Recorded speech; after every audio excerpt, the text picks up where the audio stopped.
Hello, this is the TradeSet US Stocks and Futures Market Preview for the week beginning Sunday, the 8th of September, 2024, ending Friday the 13th. So a couple things. We're past the Labor Day.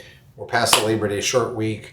We're past all that stuff. So we're focused now on moving forward into what's usually the better trading time of year, September, October, November.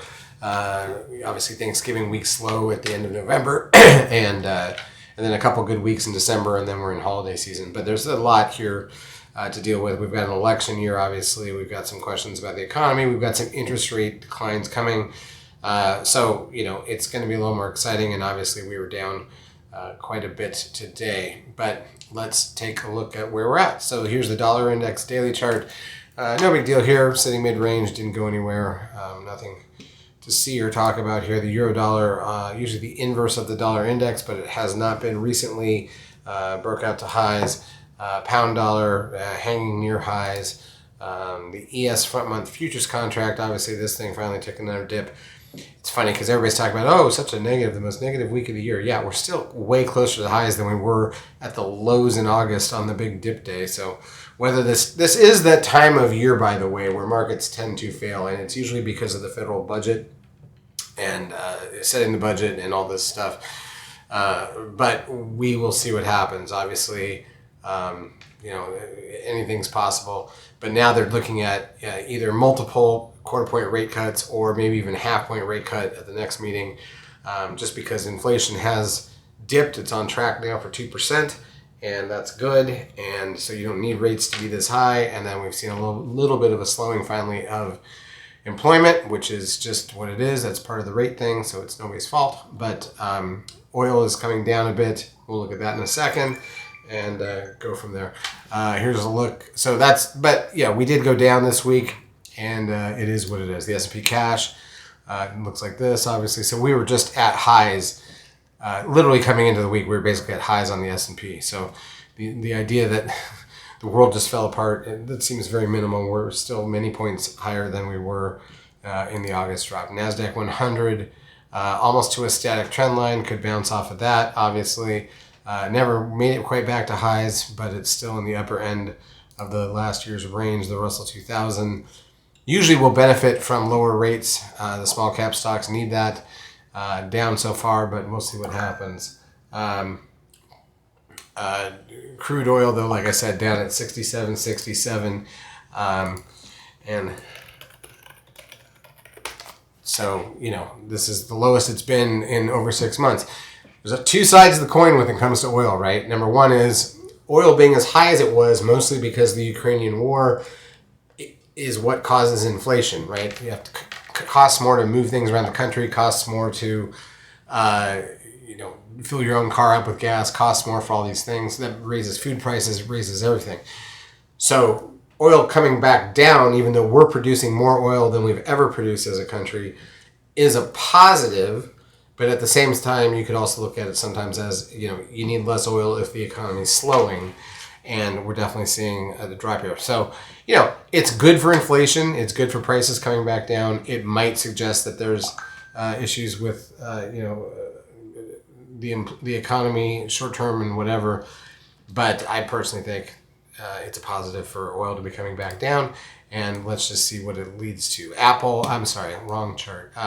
Here's Bitcoin we'll start with. Also dropping. Now it's at 53,669 as I record this. I'm not a crypto fan. I don't think it matters, but that's where it's at. I don't think it's going to 200,000 or whatever they're talking about. Not anytime soon anyways. And most of the cryptos have fallen off the map. So it's just Bitcoin and maybe two others versus the 200 coins that were out there for a while. And whatever. TLT, the 20-year bond ETF, hitting new highs. So new highs, bonds up, rates down, as they say.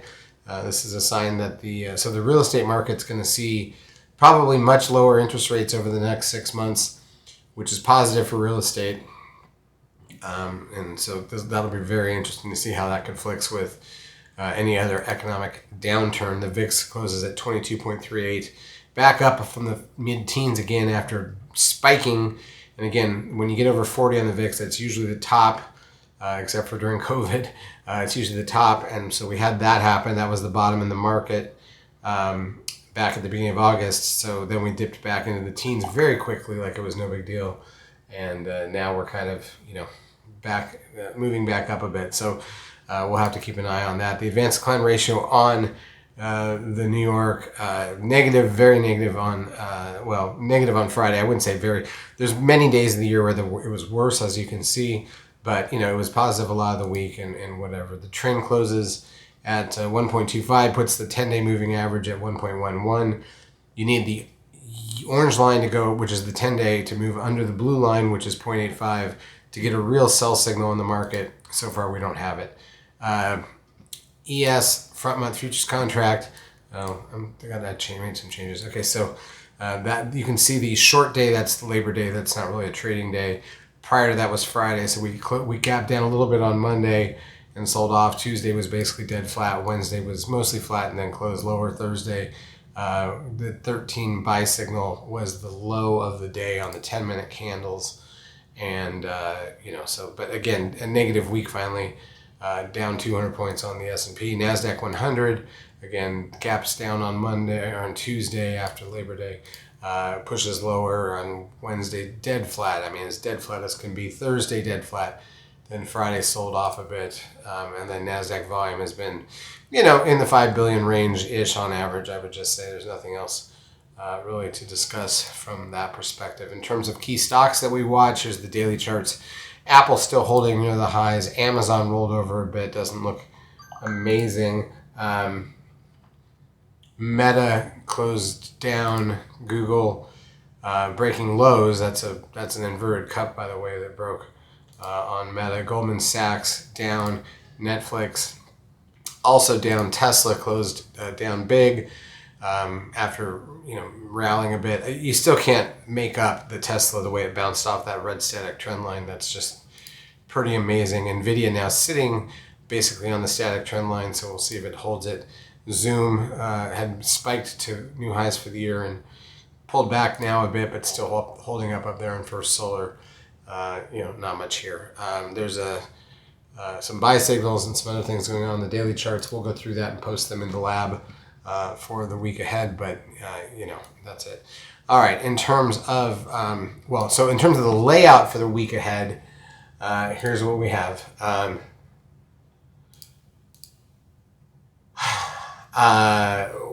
We have a full week.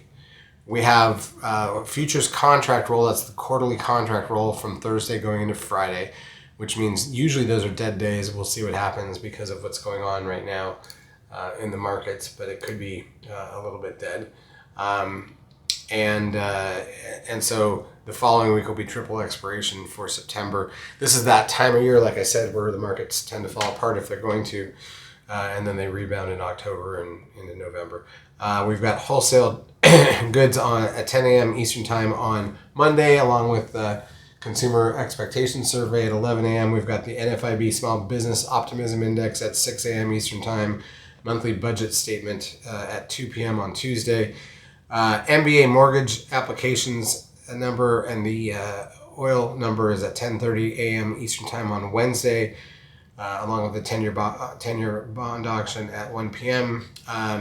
Jobless claims, that's the weekly initial and continuing jobless number. Thursday at 8:30 a.m. along with PPI. 30-year bond auction at 1. Fed budget sheet is at 4:30 p.m. That's after the market closes, along with money stock measures. And then import-export prices Friday at 8:30 a.m. Eastern Time. University of Michigan sentiment at 10. And that's about it. So there's not a ton of big data. We have no Fed meeting, no CPI, no unemployment rate, no real earnings to speak of. So I think the focal point is going to be the futures contract roll and just what's going on in the economy in general and how the market's reacting to it, what it expects.